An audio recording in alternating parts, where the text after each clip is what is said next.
A night of Filipino music and culture. Yan ang mga aabangan sa Hiraya Festival 2026. Kailan at saan nga ba yan gaganapin? Alamin natin sa agenda report ni Just Ignacio.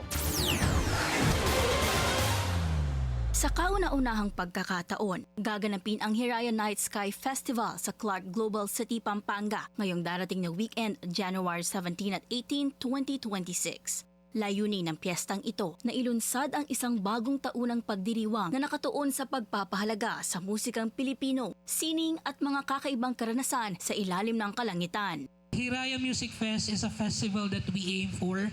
Hiraya is not just as a music festival, but it is a festival na magbibigay na maabot natin yung mga pangarap natin. From the root word itself, Hiraya. Yun po yan.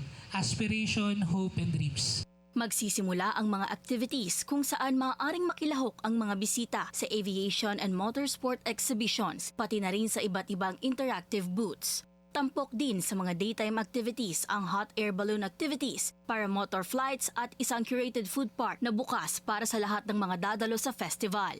Pagdating naman ng 3:00 ng hapon ay formal nang bubuksan ng Music Festival grounds upang paghandaan ang mga live performances na magsisimula at 5 in the afternoon. 500 pesos naman ang presyo ng tiket ng naturang piyesta. Para sa unang araw ng konsyerto, magtatanghalang mga tanyag na artist. Highlight ng unang gabi ng piyesta ay ang hot air balloon lighting sa oras ng paglubog ng araw na magsisilbing opisyal na hudyat ng pagbubukas ng inaugural Hiraya Festival.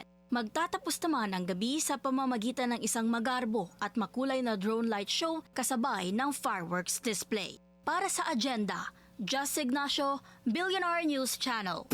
Mag-follow sa aming mga social media accounts at mag-subscribe sa aming YouTube channel para sa pinakahuli at eksklusibong mga balita.